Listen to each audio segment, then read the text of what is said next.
Module 2 ആണ് start ചെയ്യുന്നത്. Module 2 analytical chemistry.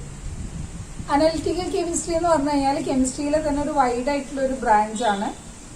അപ്പം അതിൽ ഒരുപാട് കാര്യങ്ങൾ നമുക്ക് കുറച്ച് ഡീറ്റെയിൽഡ് ആയിട്ട് പഠിക്കാനുണ്ട് ഈ മൊഡ്യൂളിൽ. എനിവേ മൊഡ്യൂൾ സ്റ്റാർട്ട് ചെയ്യുന്നത് ആസിഡ്സിനെയും ബേസിനെയും കുറിച്ച് പറഞ്ഞുകൊണ്ടാണ്.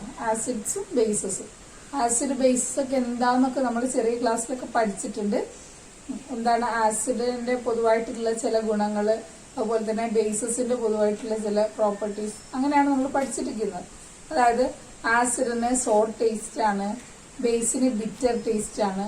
അതുപോലെ തന്നെ ആസിഡ്സ് ബ്ലൂ ലിറ്റ്മസ് പേപ്പറിനെ റെഡ് ആക്കി മാറ്റും, ബേസസ് റെഡ് ലിറ്റ്മസ് പേപ്പറിനെ ബ്ലൂ ആക്കി മാറ്റും എന്നുള്ള രീതിയിൽ നമ്മൾ ഒരുപാട് പ്രോപ്പർട്ടീസ് പഠിച്ചിട്ടുണ്ട്. ഇപ്പൊ നമ്മൾ കേട്ടിട്ടുള്ളത് ആസിഡിന്റെ ബേസിന്റെ ഓരോ പ്രോപ്പർട്ടീസ് ആണ്, അല്ലാതെ ആസിഡിനും ബേസിനും കറക്റ്റ് ആയിട്ട് ഒരു ഡെഫിനിഷൻ ആയിട്ടൊന്നും നമ്മൾ എവിടെയും പഠിച്ചിട്ടില്ല. അപ്പൊ ഇവിടെ നമുക്ക് ആസിഡ് ബേസ് കൺസെപ്റ്റുകളാണ് പഠിക്കാനുള്ളത്. അതായത് ആസിഡ് എന്താണ്, ബേസ് എന്താണെന്ന് ഓരോരുത്തരുടെ വ്യൂ ആണ്, ചില സയന്റിസ്റ്റുകളെ വ്യൂ. അതിൽ പ്രധാനപ്പെട്ട ഒരു ആസിഡ് ബേസ് കൺസെപ്റ്റ് ആണ് Arrhenius concept.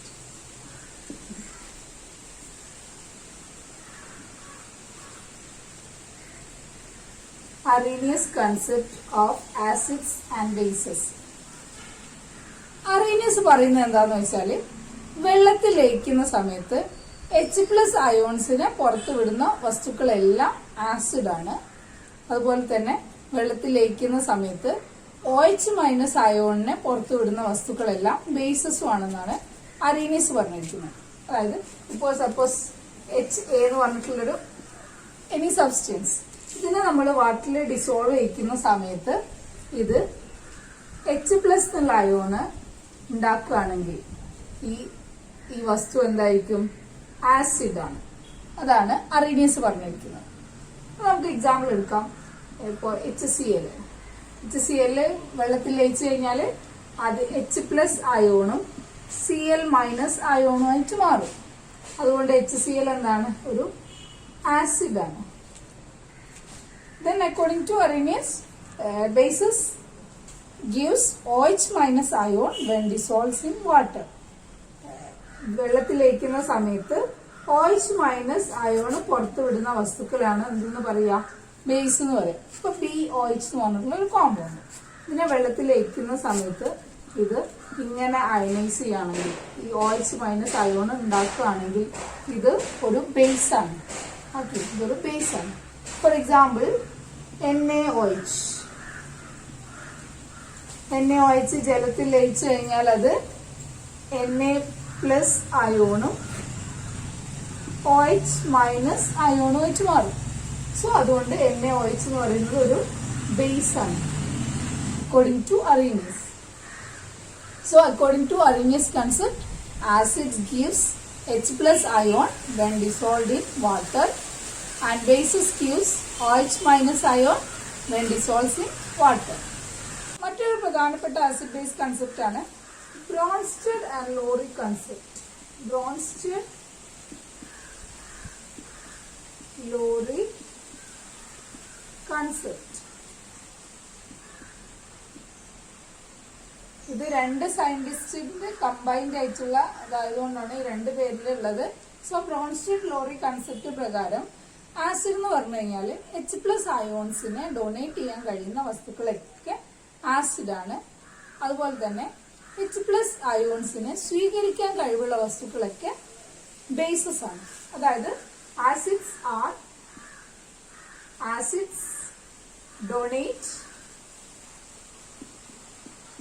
H+ ion and bases accept H+ ion. Bronsted lorry concept അനുസരിച്ചിട്ട് ആസിഡ്സ് എല്ലാം H+ അയോൺസിനെ ഡൊണേറ്റ് ചെയ്യുന്ന വസ്തുക്കളും ബേസസ് എന്ന് പറയുന്നത് H+ അയോൺസിനെ ആക്സെപ്റ്റ് ചെയ്യുന്ന വസ്തുക്കളുമാണ്. ഓക്കെ, നമുക്ക് ജസ്റ്റ് ഒന്ന് നോക്കാം. എക്സാമ്പിൾ, ഒരു റിയാക്ഷൻ HCl + H2O ഇത് റിയാക്ട് ചെയ്ത് കഴിഞ്ഞാൽ ഉണ്ടാവുന്ന പ്രോഡക്ട്സ് H3O+ Cl- ആണ്. ഓക്കെ, റിയാക്ഷൻ നമ്മളൊന്ന് ശരിക്കും ശ്രദ്ധിച്ചു കഴിഞ്ഞാൽ HCl റിയാക്ട് ചെയ്തിട്ട് ഇവിടുന്ന് റിയാക്ട് ചെയ്തിട്ട് ഇത് Cl മൈനസ് ആയി മാറിയിട്ടുണ്ട്. HCl എന്നുള്ള കോമ്പൗണ്ട് റിയാക്ട് ചെയ്ത് കഴിഞ്ഞ് പ്രൊഡക്റ്റ് ആയപ്പോൾ ഇത് Cl മൈനസ് ആയിട്ട് മാറി. അതുപോലെ തന്നെ H2O എന്നുള്ള കോമ്പൗണ്ട് വാട്ടർ മോളിക്യൂൾ ആണ്, നമുക്കറിയാം. H2O എന്തായിട്ടാണ് മാറിയത്? H3O പ്ലസ് ആയിട്ടാണ് മാറിയത്. അതായത് നമ്മൾ നോക്കാം, ഈ റിയാക്ഷൻ തുടങ്ങുന്ന സമയത്ത് HCl ആയിരുന്നു. പക്ഷെ റിയാക്ഷൻ അവസാനിച്ച സമയത്ത് ഇതിന് HClന് ഒരു H പ്ലസ് നഷ്ടപ്പെട്ടിട്ട് അത് Cl മൈനസ് ആയി മാറി. അതായത് HClന് എന്ത് കഴിവുണ്ട്? ഒരു H പ്ലസിനെ ഡൊണേറ്റ് ചെയ്യാനുള്ള കഴിവുണ്ട്. ഡൊണേറ്റ് ചെയ്യാൻ കഴിവുള്ളത് കൊണ്ട് HCl എന്താണ്? ആസിഡാണ്. ഓക്കെ.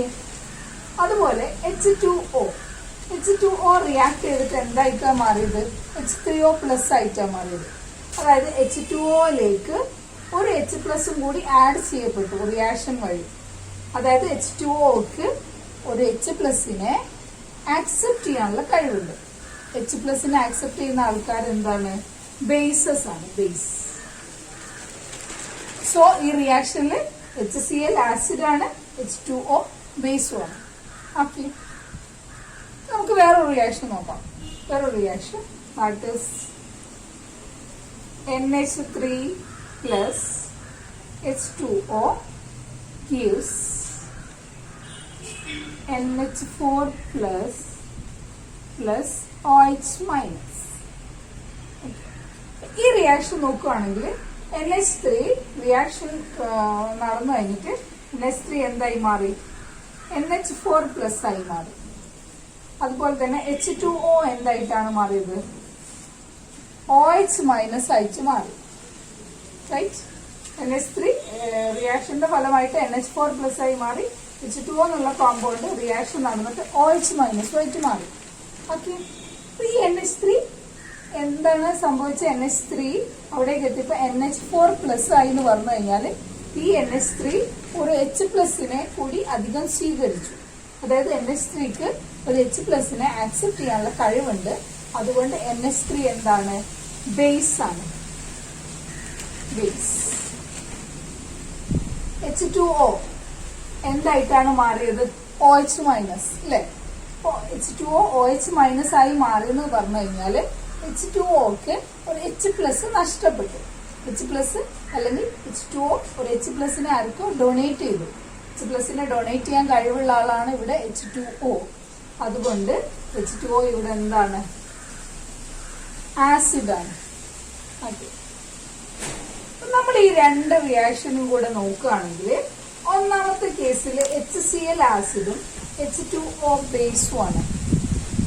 രണ്ടാമത്തെ കേസിൽ NH3 ബേസ് H2O ആസിഡ്. നമ്മൾ H2Oനും രണ്ട് റിയാക്ഷനിൽ നോക്കുകയാണെങ്കിൽ ഒരു റിയാക്ഷനിൽ വാട്ടർ എന്താണ്? H2O എന്താണ്? ആസിഡാണ് അല്ലെ? രണ്ടാമത്തെ റിയാക്ഷനിൽ H2O ആസിഡാണ്. ഒന്നാമത്തെ റിയാക്ഷനിൽ H2O എന്താണ്? ബേസും ആണ്. റൈറ്റ്? വാട്ടർ ഒരു റിയാക്ഷനിൽ ആസിഡാണ്, ഒരു റിയാക്ഷനിൽ ബേസും ആണ്. അങ്ങനെ ചില സബ്സ്റ്റൻസ് ഉണ്ട്. അതായത് ആസിഡിക് ക്യാരക്ടറും ബേസിക് ക്യാരക്ടറും കാണിക്കാൻ കഴിവുള്ള വസ്തുക്കളെ നമ്മൾ വിളിക്കുന്ന പേര് ആംഫോടെറിക് സബ്സ്റ്റൻസസ് എന്നാണ്. ആംഫോടെറിക് സബ്സ്റ്റൻസസ്. ആംഫോടെറിക് സബ്സ്റ്റൻസസ്. അപ്പോൾ വാട്ടർ ഒരു ആംഫോടെറിക് സബ്സ്റ്റൻസ് ആണ്. Because it shows acid character as well as basic character. Okay. നമ്മൾ ഈ റിയാക്ഷൻ ഒന്നുകൂടെ നമ്മൾ വിശദമായിട്ട് പരിശോധിക്കാൻ പോവാണ്. Let us consider this reaction as reversible. Reversible reaction ആണെങ്കിൽ എടുക്കാം.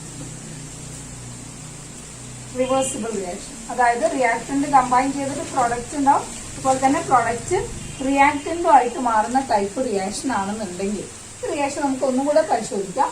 സോ ഇവിടുന്ന് ഇങ്ങോട്ടാണ് റിയാക്ഷൻ നടക്കുന്നതെന്ന് വിചാരിക്കാം. ഈ പ്രൊഡക്റ്റ് റിയാക്ടന്റിലേക്കാണ് റിയാക്ഷൻ എങ്കിൽ നമുക്ക് നോക്കാം. ഇവിടെ H3O പ്ലസും അതുപോലെ തന്നെ Cl മൈനസും കൂടെ കമ്പൈൻ ചെയ്തിട്ട് HClഉം H2Oയും ഉണ്ടാവുന്ന റിയാക്ഷനാണ് നമ്മൾ കൺസിഡർ ചെയ്യാൻ പോകുന്നത്. അപ്പോൾ ഇവിടെ H3O പ്ലസ് റിയാക്ഷൻ നടന്നിട്ട് എന്തായി മാറി? H2O ആയിട്ട് മാറി. അതുപോലെ തന്നെ Cl മൈനസ് റിയാക്ഷൻ നടന്നിട്ട് HClO ആയിട്ട് മാറി. അതായത് Cl മൈനസിന് എന്താ സംഭവിച്ചത്, അങ്ങോട്ട് പോകുമ്പോൾ HCl ആയി മാറി എന്ന് പറഞ്ഞു കഴിഞ്ഞാൽ Cl മൈനസിൽ ഒരു H അധികമായി അല്ലെ, റിയാക്ഷൻ നടന്നിട്ട് ഒരു H പ്ലസ് കൂടുതലായി. അല്ലെങ്കിൽ Cl മൈനസിന് എന്തിനുള്ള കഴിവുണ്ട്, ഒരു H പ്ലസിനെ ആക്സെപ്റ്റ് ചെയ്യാനുള്ള കഴിവുണ്ട്. H പ്ലസിനെ ആക്സെപ്റ്റ് ചെയ്യാനുള്ള കഴിവുള്ള വസ്തുക്കളെ നമ്മൾ വിളിക്കുന്നത് ബേസ് എന്നാണ്, ബേസ്. ഓക്കെ, അതുപോലെ തന്നെ H3O പ്ലസ് എന്തായിട്ടാണ് മാറിയത്, H2O ആയിട്ട് മാറി. അതായത് H2O ആയിട്ട് മാറി. അതായത് H3O പ്ലസിന് റിയാക്ഷൻ നടക്കുമ്പോൾ എന്താ സംഭവിച്ചത്, ഒരു H പ്ലസ് നഷ്ടപ്പെട്ടു. അല്ലെങ്കിൽ ഒരു H പ്ലസിന് ഇയാൾ ഡൊണേറ്റ് ചെയ്തിട്ടുണ്ട് റിയാക്ഷൻ നടക്കുമ്പോൾ. സോ ഇതൊരു ആസിഡാണ്. ഓക്കെ, ഇനി ഇതുപോലെ ഈ റിയാക്ഷനിൽ നമുക്ക് നോക്കാം. NH4 പ്ലസ് റിയാക്ട് ചെയ്തിട്ട് NH3 ആയിട്ട് മാറി. അതായത് NH4 പ്ലസ് റിയാക്ട് ചെയ്ത് NH3 ആയി മാറി എന്ന് പറഞ്ഞു കഴിഞ്ഞാൽ റിയാക്ഷൻ നടന്നപ്പോൾ NH4 എന്ത് ചെയ്തിട്ടുണ്ട്, ഒരു H പ്ലസിനെ ഡൊണേറ്റ് ചെയ്തിട്ടുണ്ട് അല്ലെ. അതുകൊണ്ട് NH4 plus is acid. Okay, ഇവിടെ OH മൈനസ് എന്തായിട്ടാണ് മാറിയത്, H2O ആയിട്ടാണ് മാറിയത്. അതായത് OH മൈനസ് H2O ആവണമെങ്കിൽ അതിന് എന്ത് വേണം, OH മൈനസിന് എന്ത് കിട്ടണം, എന്ത് ആക്സെപ്റ്റ് ചെയ്യണം, OH മൈനസ് H പ്ലസിനെ ആക്സെപ്റ്റ് ചെയ്യണം. അതുകൊണ്ട് OH മൈനസ് എന്താണ്, ബേസ് ആണ്. ഓക്കെ, അപ്പൊ നമുക്ക് ഈ റിയാക്ഷനിൽ കുറെ ആസിഡ് ഉണ്ട്, ബേസ് ഉണ്ട്. ഇവിടെ ആസിഡ് ബേസ് ഒക്കെ ഉണ്ട്. നമ്മൾ ഇവരെ ഒരു ഗ്രൂപ്പ് ആയിട്ട് എഴുതാൻ പോവാണ്. ഏകദേശം ഒരേപോലെയുള്ള ആൾക്കാരെ ഒരു ഗ്രൂപ്പ് ആക്കാൻ പോവാണ്. അപ്പോൾ എക്സാമ്പിൾ നമുക്ക് ഇവിടെ തന്നെ എഴുതി തുടങ്ങാം. HCl കൂടെ ചേരാൻ പറ്റുന്ന ഒരു Cl മൈനസ്. ഇത് ഞാനിങ്ങനെ ഒരു പെയറാക്കി എഴുതാൻ പോവാം. അപ്പോൾ തന്നെ H2O, H3O plus, then next റിയാക്ഷനിൽ NH3 NH4 plus, NH3 and NH4 plus, then H2O and OH minus.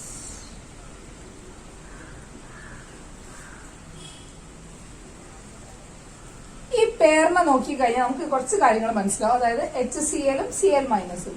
HCl ഒരു ആസിഡ് ആണ്, Cl മൈനസ് ബേസ് ആണ്. അതുപോലെ തന്നെ H2O ബേസ് ആണ്, H3O പ്ലസ് ആസിഡ് ആണ്. then NH3 ബേസ് ആണ്, NH4 പ്ലസ് ആസിഡ് ആണ്. then H2O acid ആണ്, OH മൈനസ് ബേസ് ആണ്. ഓക്കെ, അപ്പൊ അങ്ങനെ നമ്മളൊരു ഗ്രൂപ്പ് ഒരു പെയറാക്കി എഴുതാണ്. ഈ പേരിന്റെ പ്രത്യേകത ഒരു ആസിഡും ഒരു ബേസും ഉള്ള പേരാണ്, acid and base. Acid base ഉള്ള പേരാണ്. മാത്രല്ല ഇവർ തമ്മിലുള്ള വ്യത്യാസം എന്ന് പറയുന്നത് ഒരു H പ്ലസ് അയോണിന്റെ വ്യത്യാസം മാത്രമേ ഉള്ളൂ. ഓക്കെ, ഇങ്ങനെ ഒരു H പ്ലസ് അയോണിന്റെ വ്യത്യാസം മാത്രമല്ല ആസിഡും ബേസും ചേർന്ന പെയറിനെ നമ്മൾ പറയുന്നത് കോൺജുഗേറ്റ് ആസിഡ് ബേസ് പെയർ എന്നാണ്. A pair of acid and base which differ only by one H plus ion is called conjugate acid base pair. Okay, conjugate acid base pair ന് example ആണ് HCl Cl minus എന്നുള്ള pair. അതുപോലെ തന്നെ H2O H3O plus എന്നുള്ള pair, NH3 NH4 plus എന്നുള്ള pair. ഇതൊക്കെ conjugate acid base പെയറിന് example ആണ്.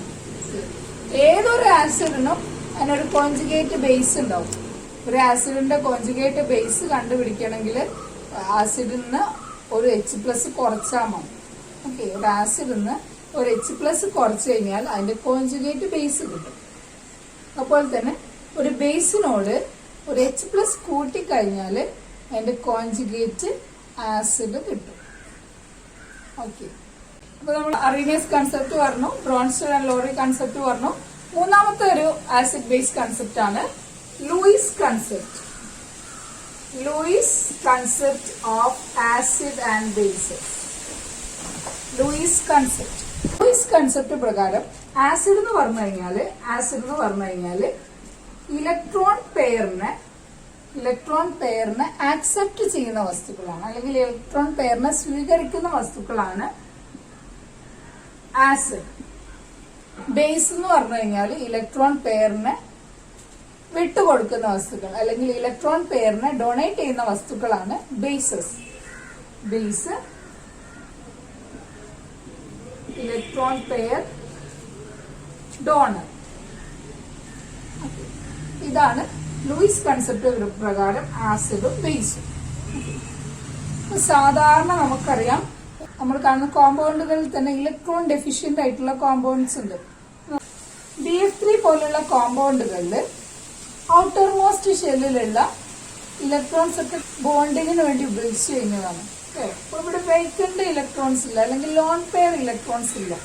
അങ്ങനത്തെ കോമ്പൗണ്ടുകളെയാണ് നമ്മൾ ഇലക്ട്രോൺ ഡെഫിഷ്യന്റ് കോമ്പൗണ്ട് എന്ന് പറയുന്നത്. നമുക്ക് NH3 എടുത്തു നോക്കാം. NH3 ammonia. NH3 ശരിക്കും നമുക്കറിയാം, നൈട്രജന്റെ ഔട്ടർ മോസ്റ്റ് ഷെല്ലിൽ 5 ഇലക്ട്രോൺ ഉണ്ട്. 1 2 3 4 5 ഇങ്ങനെ 5 ഇലക്ട്രോൺ ഉണ്ട്. അതിൽ 3 ഇലക്ട്രോൺസ് ഹൈഡ്രജനുമായിട്ട് ബോണ്ട് ഫോം ചെയ്യാൻ ഉപയോഗിച്ചിട്ടുണ്ട്. ബാക്കി 2 ഇലക്ട്രോൺ ഇതിലുണ്ട്. ഓക്കെ, ഈ 2 ഇലക്ട്രോൺ എന്ന് പറഞ്ഞാൽ നൈട്രജനിൽ ഇങ്ങനെ ലോൺ പെയർ ഇലക്ട്രോൺസ് ഉണ്ട്. അല്ലെങ്കിൽ നൈട്രജൻ NH3 എന്ന് പറയുന്ന കോമ്പൗണ്ട് ഇലക്ട്രോൺ റിച്ച് കോമ്പൗണ്ട് ആണ്. അപ്പൊ അങ്ങനെ ഇലക്ട്രോൺ റിച്ച് കോമ്പൗണ്ട് ഈ ഇലക്ട്രോൺ ഡെഫിഷ്യന്റ് കോമ്പൗണ്ടിലേക്ക് ഇലക്ട്രോൺ പെയർസിനെ ഡൊണേറ്റ് ചെയ്യും. ഓക്കെ, ഇലക്ട്രോൺ പെയറിനെ ഡൊണേറ്റ് ചെയ്യും, അങ്ങനെ ഒരു ബോണ്ട് ഫോം ചെയ്യും. എനിവേ, ഇപ്പൊ ഇങ്ങനെ ഇലക്ട്രോൺ റിച്ച് കോമ്പൗണ്ടിനെ നമ്മൾ ലൂയിസ് ബേസ് എന്ന് വിളിക്കും. ഇത്തരം ഇലക്ട്രോൺ ഡെഫിഷ്യന്റ് കോമ്പൗണ്ട്സ് നമ്മൾ ലൂയിസ് ആസിഡ് എന്നാണ് വിളിക്കുക. ഓക്കെ, ഇപ്പൊ BF3 പോലെ AlCl3,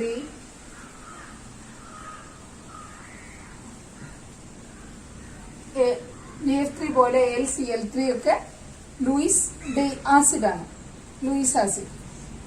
ഇതുകൂടാതെ ഇലക്ട്രോൺ ഡെഫിഷ്യന്റ് കോമ്പൗണ്ട് കൂടാതെ positively charged ions.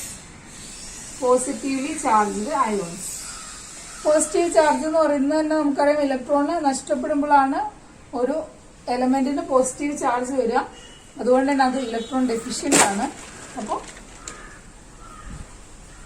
Positively charged compound, positively charged ion നമുക്കറിയാം, ഒരു എലമെന്റിന് ഇലക്ട്രോൺ നഷ്ടപ്പെടുമ്പോഴാണ് അത് പോസിറ്റീവ്ലി ചാർജ്ഡ് ആവുന്നത്.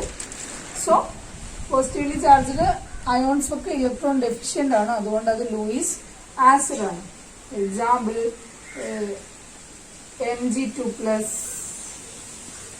Na+ പോലെയുള്ള ഇതൊക്കെ ലൂയിസ് ആസിഡ്സ് ആണ്. ലൂയിസ് ബേസ് ആണെങ്കിൽ H2O ഒരു ലൂയിസ് ബേസ് ആണ്. അതുപോലെ തന്നെ OH ഗ്രൂപ്പുള്ള എല്ലാം, KOH, പിന്നെ OH ഗ്രൂപ്പുള്ള എല്ലാ വസ്തുക്കളും ലൂയിസ് ബേസ് ആണ്.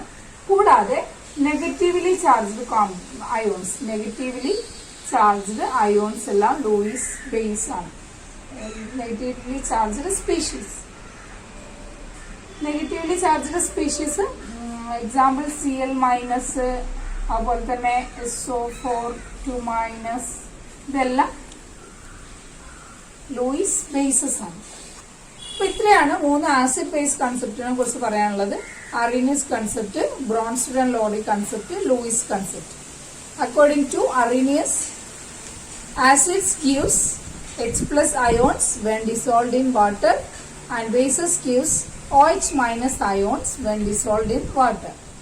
Then according to Bronsted and Lowry concept, acids donate H+ ions and bases accept H+ ion. Then according to Lewis concept, acids are electron pair acceptors and bases are electron pair donors.